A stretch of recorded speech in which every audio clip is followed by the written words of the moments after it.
you're making a scene, no one gives an F if your boss is being disrespectful to you. At the third worst job I've ever had, I was promised a job, given all the duties for 2 months, and then they said nothing about it after they interviewed me for it, which was just supposed to be a formality.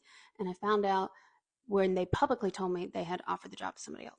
Obviously, I was furious. And there was a lot of other abuses going on, to the point at one point I remember running up the stairs to get away from the office and texting my PhD advisor at the time, because I was still in grad school.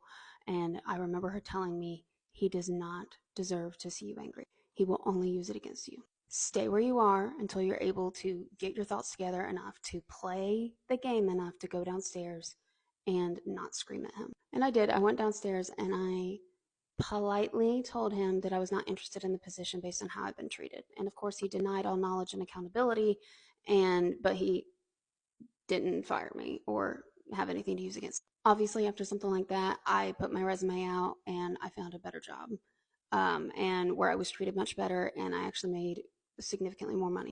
I have since that job been at 2 jobs that were even worse, and you bet I left them too, and I have made more money each time as well. Once, not immediately, because it was so bad I quit without any other offers, but I survived. And more than that, I kept my integrity. I was sent this video by a follower and asked my opinion on it.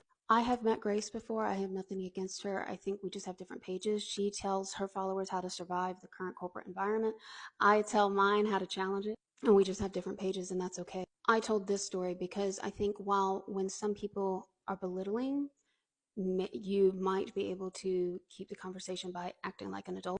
Personally, I have never been rewarded financially or promotion-wise when I have been treated poorly in a position. I have just been given more work. And that was something that took me years to unlearn, because especially in working class culture, you were taught to be obedient and to follow the rules and to respect authority. But when I followed bad authority, I wasn't rewarded. I just told people that they could abuse me for free.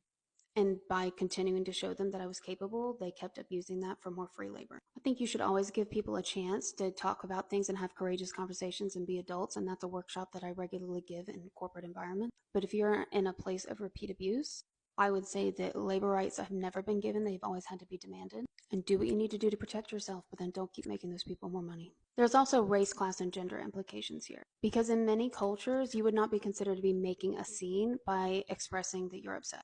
But in many white cultures, particularly upper class white cultures, you would be. And that is what is endorsed in organizations. So I'm sharing my experience of how I've been okay, but also realizing that I'm a white PhD. And even though I didn't have a PhD at the time of this story, I still had no melanin. So when I get a call from someone and they tell me they're in this situation, I tell them the same advice my advisor gave me, but I also tell them they deserve better, and better is out there.